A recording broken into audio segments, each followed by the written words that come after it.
Soy Jesús Tomás, profesor de la Universidad Politécnica de Valencia, y en este vídeo vamos a ver el aprendizaje automático o Machine Learning. Seguramente hayas oído hablar bastante de lo que es la inteligencia artificial, aprendizaje automático o Machine Learning. Estas palabras seguramente te suenan y realmente están cobrando una importante relevancia últimamente, sobre todo por el gran éxito que ha tenido el Big Data, lo que ha potenciado mucho estas técnicas. Bueno, además, comentar que tiene una gran salida profesional. También te puede interesar por este aspecto. Bueno, en este vídeo vamos a definir en qué consiste el aprendizaje automático, lo vamos a comparar con el aprendizaje deductivo, mostraremos los tipos de aprendizaje automático y enumeraremos un poco las técnicas más utilizadas en la actualidad o alguna de ellas. Muy bien, la inteligencia artificial podríamos definirla de una manera una definición muy sencilla, cómo conseguir que una máquina realice acciones que hasta ahora considerábamos propias de los seres humanos. Por ejemplo, ver una imagen y saber lo que estamos viendo, oír una palabra, leer un texto, conducir un coche, jugar al ajedrez, conversar a través de un chatbot, por ejemplo, o hacer algún tipo de razonamiento. Para conseguir un poco que una máquina actúe así, existen dos grandes alternativas. Tenemos lo que es el aprendizaje deductivo y el aprendizaje inductivo. El aprendizaje deductivo es aquel en el que hay un experto humano que ya sabe resolver el problema y la idea es transferir sus conocimientos a un sistema informático. Podríamos tener, por ejemplo, dos alternativas podrían ser los sistemas programados, donde tenemos un programa de ordenador que intenta emular el comportamiento de este experto humano, o los sistemas expertos, en los cuales vamos a ir introduciendo una serie de reglas, según nos va indicando el experto, hasta conseguir poco que actúe como él. Un ejemplo de sistema experto, por ejemplo, es el que se está utilizando para ver si hay que hacer las pruebas a un posible infectado de coronavirus. Pues podemos tener una serie de reglas. Lo que haría un experto humano podría ser, por ejemplo, primero, ¿has estado la última semana en algún país o algún área de riesgo? ¿Has tenido fiebre los últimos días? ¿Tienes más de 60 años? ¿Vale? Pues seguramente podríamos conseguir, con estos datos del diagnóstico del paciente, pues actuar de una manera muy parecida como lo haría pues, un médico en este caso. Realmente, cuando se han aplicado otros sistemas más complejos, como por ejemplo jugar al ajedrez, los resultados pues, no han sido demasiado satisfactorios. Es muy difícil plasmar todas las estrategias que puede tener en la cabeza un jugador de ajedrez a la hora de mover una ficha. ¿Vale? Podemos hacer un programa sencillo que juegue de alguna manera siguiendo las reglas, pero toda la profundidad estratégica que puede tener un jugador es muy difícil plasmarla en una serie de reglas. En oposición tenemos lo que es el aprendizaje inductivo. Ahora ya no tenemos un experto humano, no hace falta saber cómo se resuelve el problema. Pero en su contra tenemos que disponer de un gran conjunto de ejemplos de cómo se ha resuelto el problema previamente. ¿Vale? Por ejemplo, en el caso del ajedrez sería pues, un montón, miles o millones de partidas de ajedrez y en cada, de alguna manera, en cada posición que jugó cada jugador. Este tipo de aprendizaje hoy en día se conoce normalmente como, en castellano, aprendizaje automático, aunque se usa mucho el término en inglés Machine Learning. ¿Vale? Y ha demostrado tener un grandísimo éxito a la hora de resolver problemas complejos, como el que estamos comentando. De hecho, casi todos los que estaba comentando al principio de qué entendemos por inteligencia artificial están siendo resueltos más o menos satisfactoriamente, pero prácticamente casi todos utilizando lo que es el aprendizaje inductivo. Muy bien. Dentro del aprendizaje inductivo destacamos los siguientes tres tipos. El aprendizaje supervisado, Supervised Learning, en el cual vamos a disponer, como estamos comentando, de un montón de ejemplos y además la salida, digamos, que es generada para cada ejemplo que realmente queremos aprender. En el ejemplo del ajedrez sería millones de posiciones de ajedrez y que jugó cada jugador.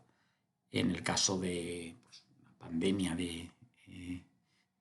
provocada por un virus, podía ser datos de miles de pacientes y, por ejemplo, pues si contrajeron o no la enfermedad, ¿vale? Para deducir posibles pacientes de riesgo.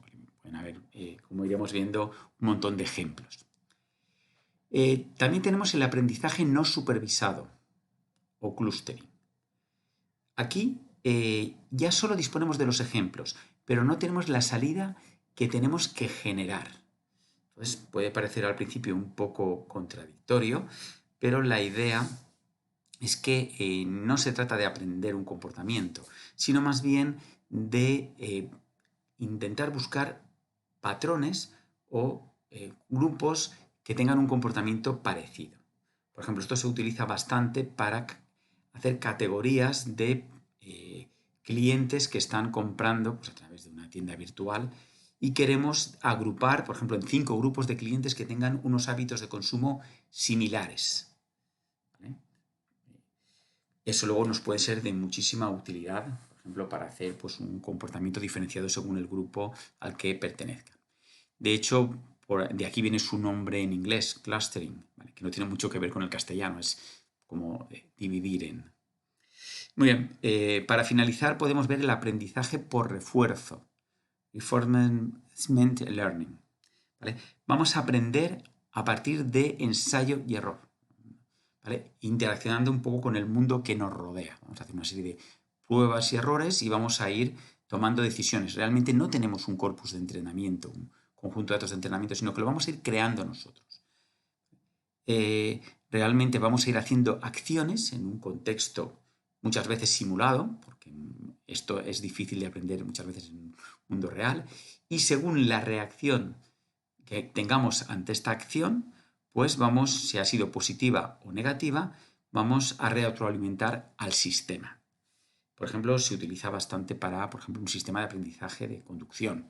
Pues nosotros si giramos el volante a la derecha, ¿qué va a pasar?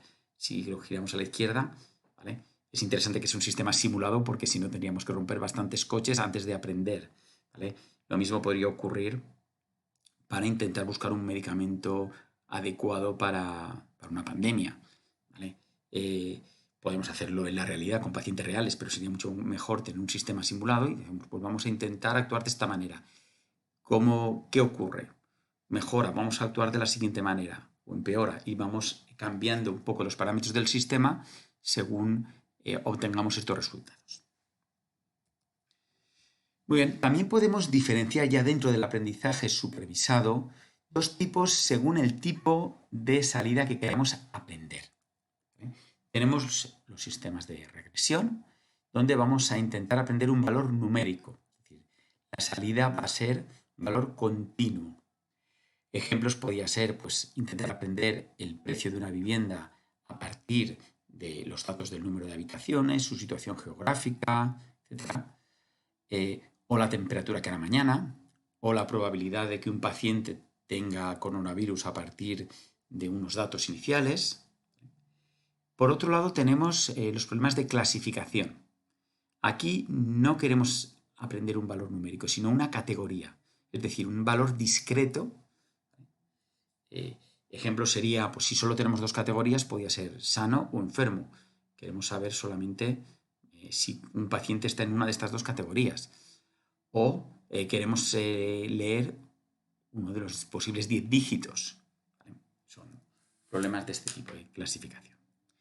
Muy bien, luego tenemos lo que es diferentes técnicas, ya para acabar, que se utilizan normalmente en el aprendizaje supervisado. Vamos a ver solo algunas de ellas. Una de las más sencillas, pero que da bastantes buenos resultados, es el vecino más próximo. Consiste básicamente en, yo tengo un corpus de entrenamiento grandísimo, pues voy a buscar a aquel, cuando viene, por ejemplo, un nuevo paciente y quiero saber si está enfermo o no, voy a ver cuáles son el paciente más similar que tengo en mi conjunto de datos. en lugar de uno puedo coger varios. Si resulta que ese o esos pacientes, casi todos están enfermos, pues voy a decir que está enfermo. Si resulta que uno con similares características está sano, pues diré que está sano. Otra posibilidad también muy sencilla es la técnica Navy-Bayes, que consiste básicamente en suponer que las variables de entrada son independientes entre sí y que siguen una distribución normal. Vamos a comentar esto de una forma más detallada, que igual no se entiende bien. El mismo ejemplo de antes, yo quiero saber la probabilidad de que un paciente esté enfermo, entonces, y tengo dos variables de entrada, por ejemplo, la edad del paciente y la proximidad a un centro de contagio. Pues voy a suponer que estas dos variables son independientes totalmente, es decir, la probabilidad de salida la puedo obtener como producto de las probabilidades de entrada totalmente independientes, y voy a suponer además que sirven distribuciones normales, cosa que es bastante normal, valga la redundancia. Es muy habitual que casi todas las distribuciones se utilicen la distribución de Bayes o distribución normal. ¿Vale? Pues los resultados, aunque el modelo es muy simple, muy fácil de aprender, pues también son bastante buenos. Luego tenemos los métodos estadísticos, o también conocidos métodos bayesianos. Realmente es complicar un poco el método anterior, pero lo podemos llevar hasta extremos pues, bastante complejos. No tenemos por qué suponer que todas las variables son independientes entre sí y podemos ir proponiendo diferentes distribuciones, incluso algunas las podemos aprender nosotros, de cómo se comportan los datos. Como veis, es un modelo básicamente probabilístico. Tenemos otros, como son los árboles de decisión, support vector machines, redes neuronales, que pues sería un poco demasiado, no se va a llevar demasiado tiempo para poderlo explicar aquí. Muy bien, pues nada, como conclusiones, hemos situado el aprendizaje automático dentro de lo que es el área de la inteligencia artificial. Hemos empezado comparándolo con lo que es el aprendizaje deductivo. Hemos visto sus puntos débiles, es que necesitamos un importante corpus o conjunto de entrenamiento, y sus puntos fuertes, y es que no tenemos por qué saber resolver el problema.